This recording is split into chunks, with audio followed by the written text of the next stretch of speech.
اهلا ومرحبا بكم خوتي خواتاتي، مرحبا بكم في حلقه جديده من حلقات واش بصح. كنتمنى بطبيعه الحال تكونوا بخير وعلى خير وانتم كتشاهدوا الحلقه ديال اليوم. قبل بعدا خوتي من نور الحلقه بغيت نوجه واحد التحيه كبيره لواحد الاخ وكذلك واحد المتابع للقناه هو محمد بوثمينه من المدينه ديال العروي، وكذلك اخوتي واحد التحيه كبيره للناس ديال العروي بطبيعه الحال. خوتي خواتاتي، الحلقه ديال اليوم كتهضر على واحد القريه اللي كاينه في تركيا. هاد القريه دي سميتها دافوتلو، جات بالضبط في الشمال ديال تركيا. واحد القريه ليومنا غايه 2020 مازال ما كاينش ليها المركوب. الحكومه التركيه كتحاول ما امكن انها تخلي القريه معزوله، ما يوصل لها حتى حد وما تيمشي لها حد. هادشي كلشي باش الناس ما يمشيوش ويعرفوا شنو طرا في ديك القريه، وكذلك الناس ديال ديك القريه ولاو شويه معصبين، ما تيبغوش اللي يجي عندهم واللي يجبد لهم ديك الاحداث اللي طرات شحال هادي. داكشي اش غادي نقول لكم اخوتي. مرحبا بكم في قريه ديفوتلو.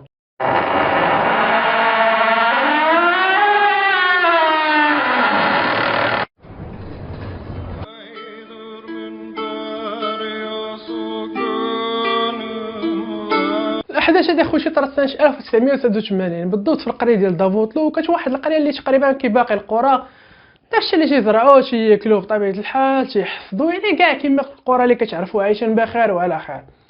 تيجي خوتي واحد الليله كتبدل المسار ديال الحياه ديك القريه كامله. بعد ديك القريه كانت فيها تقريبا واحد 100 واحد اللي عايشين فيها بطبيعه الحال. تجي واحد الليله تيهجموا عليهم واحد الناس كلشي لابسين لك حل، ولكن الغريب في الامر على انه ماشي واحد لا جوج اللي يهجموا، تقريبا شي 30 واحد ولا 40 واحد اللي يهجموا عليهم في واحد الليله. والغريب في الامر كما تيقولوا السكان ديك القريه منين يهجموا عليهم ما عرفوش منين دخلوا. تيلقاو معاهم في ديورهم، شي تيلقاه في السطح، شي تيلقى راه في البيت، شي تيخرج ليه، ما عرفوش كاع منين دخلوا ليهم.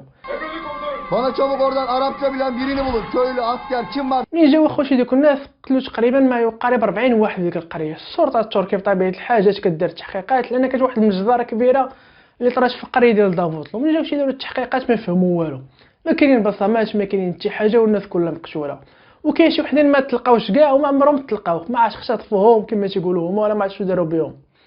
ديك القريه صافي بقاو ديما عايشين مع ديك الواقعه. وكذلك الشرطه التركيه خوتي ما لقاتش الحل. غالب الله تيقول لهم ما عرفناش شكون دار داكشي، واش هو انس ولا جن، ولكن ما عرفوش حيت السكان ديك القريه تيقولوا زعما دوك اللي يهجموا عندنا مستحيل يكونوا انس. يعني كيفاش واحد حنا دارنا كلها مسدوده تلقاوه معنا في وسط الدار، يعني هو دخل لينا ما عرفناش منين دخل. صافي الشرطه ديال تركيا سدات خوتي ديك القضيه، قالت لهم مازال ما داش شي ادله باش نكملوا القضيه. ناض واحد الصحفي تركي بطبيعه الحال، واحد الصحفي يلاه بدا المسار المهني ديالو، قال اش ندير؟ راه نمشي نتعمق في هذه القضيه دي. وداكشي اللي كان مشى باش يجلس مع ديك الناس اللي في القريه. Benim evimin kapısını yaktılar bunlar. Kapısını yaktılar. Hadi ya. Gece gelip atımı alıp باش معاهم الليله الاولى، الليله الثانيه، الثالثه، دوز 11 يوم معاه ما طرات حتى حاجه في ديك القريه. حتى هو بطبيعه الحال يمكنليش يبقى جالس معاهم الايام كلها. قال اش غادي ندير؟ شد واحد الكاميرا عطاه لواحد الدري صغير، قال ليه شوف عافاك اي حاجه لاحظتيها ولا طرات شي حاجه ها الكاميرا ديالي صور بها، وكذلك ها النمره ديالي حرصوني انا غادي نجي عندك تنجري. داكشي اللي كان وراك تيصور بالكاميرا. داك الدري عرف شد الكاميرا حتى هو فين ما كطرا شي حاجه تينوض تيصور. داكشي اللي كان دازت الايام ويخلى تيجي واحد النهار عاوتاني الناس عاوتاني ديك القريه جالسين عليهم ما بهم عاوتاني تيهجم عليهم شي وحدين. وشكون اللي تيكونوا مانيش دوك اللي يهجموا عليهم شحال هادي. تيدخلوا عاوتاني عليهم تيقتلوا الناس، كيشفروا العيالات، عاوتاني ما تيعرفوهم منين تيجيو، تيلقاوهم معاهم في وسط الدار. ولكن هاد المره هادي كانت الكاميرا كتصور وداك الدري كان تيصور داكشي اللي طرا. من بعد هادشي خوتي صافي الصحف التركيه درت بوم، كلشي تيهضر على هاد القريه هادي، كلشي تيقول زعما اشنو طرا فيها. وكذلك داك الشريط اللي صور الدري الصغير كذلك دار بوم، تركيا كلها كتشوفو، الناس كاع تيهضروا عليه. الحكومه التركيه صافي من تما قالت اش ندير. اول حاجه ديك القريه خلاوها معزوله، ما داروا لها لا طريق لا حتى حاجه باش على ودات الناس ما يبقاوش يمشيو ديك القريه ولا يسولوا دوك الناس، خصوصا دوك الناس اللي يجي عندهم شي يسولهم في هادشي تيتكرفصوا عليه وشي يتعداو عليه. يعني صافي مابقاوش يحملوا بنادم يجي يسولهم، خصوصا تيفكروا زعما في ناسهم اللي مشاو ليهم وكذلك عيالاتهم اللي ماتوا ليهم وكذلك اخوتي اللي اختطفوهم ليهم. صافي الشرطه التركيه ملي كدير عشان التحقيق ما تيلقاو حتى حاجه، تيشوفوا الشريط ديال الفيديو. الحاجه الوحيده اللي تيقولوا لي زعما ديال من هاد الشريط هذا تيقولوا زعما كان جا واحد الصحفي واش نطرا واش نطرا، تيمشيو تيجيبوا داك الصحفي تيديروا معاه التحقيق، تيقول لي زعما علاش خليتي الشريط للدري كذا، تيقول لهم زعما انا راه اش كندير وخدمتي. المهم بقاو معاه من هنا صافي داك الصحفي خرج برا بطبيعه الحال، ما لقاو عليه حتى حاجه. Beklesem mi?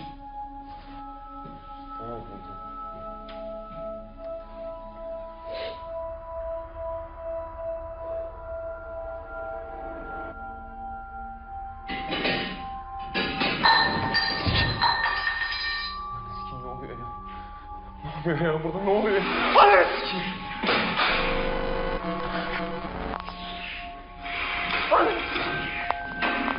دازت واحد اليومين داك الصحفي تيغبر حتى هو كاين تيقلب ما تيغبر تيخلي واحد الرساله تقول لهم زعما راه وليت كنشوف شي حوايج ما عمري شفتها ولا شي وحدين بحال تابعيني في الدار تكون جالس تيبان لي شي خيالات تيدوزو من حدايا ولكن راه ما عرفتش شنو داكشي. داك الصحفي تا هو صافي غبر الجثه ديالو ما عمرو ما لقاو ولا يومين هذا. كذلك داك المحقق اخوتي كان جاي يحقق معاه حتى هو بنتو كما كتقول على انه الاب ديالها صافي ما بقاش باغي يخدم ما بقى يدير حتى حاجه تقول زعما انا راه كنشوف شي حوايج ما خصنيش نشوفهم ولا انا ما عرفتش شنو هاد اللعنه اللي طرات ليا. كذلك حتى هو من بعد 17 سنه تقرر انه ينتحر تقول صافي ما قديتش نعيش مع هادشي اللي كنشوف. Hayır değildim. Ben evliyim. Eşimle oturuyorum ama zaten babamla annem boşanmışlardı. Köyden döndükten sonra kendisinde bazı rahatsızlıklar başladı. Yani sürekli bir takım yaratıklar, cinler gördüğünü, onu götürmek istediklerini söylüyor. في سنة 2015 اخوتي مشى عاوتاني واحد الصحفي بغى باش يتاكد وكذلك بغى ياخذ الشهرة دار ديك القضيه مشى تيدير مع واحد التحقيق مع واحد السيد ساكن في ديك القريه. يلاه بدا تيهضر هو وياه تيقول زعما انا ما خصني نقول لك شي كلمه راه الا جبدناهم راه غادي يرجعوا لينا عاوتاني وغادي يرجعوا يديروا فينا ما اكثر ما دارهم زعما في السنوات اللي فاتوا وكذلك الواقعه اللي داروا لنا شحال هذه. داكشي اللي كاين الصحفي يلاه تيهضر معاه من هنا شويه ديك الراجل تيقول ليه زعما راهما جايين انا راه كنشوفهم جايين. الصحفي تيبدا تيدور فين هما تيدور ما عمرو يلقى داك الراجل حتى داك الراجل الى يومنا هذا خوتي ما عمرو ما تلقى. كان تيقول لك يعني هادشي راه بصح كان تيقول لك كذوب ولكن اخوتي اللي مؤكده لانه بصح طرات شي حاجه في ديك القريه وكذلك قريه دافوتلو يعني طرات فيها شي حاجه اللي الحكومه التركي ليومنا هذا هي براسها ما عارفاش وكان كتحاول ما امكن انها تخفي كذلك. يعني حتى واحد ما يمشي لها حتى واحد ما في ديك القريه يعني ما هذا لا عندك شي مركوب ديالك انت لا يديك وصافي. وانا يا خوتي تكون هذه الحلقه ديال اليوم نتمنى بطبيعه الحال عجبكم تكون الحلقه اشتركوا في القناه وكذلك دعمونا باش نكملوا 1000 مشترك اخوتي وشكرا لكم حتى الحلقه الجايه ان شاء الله.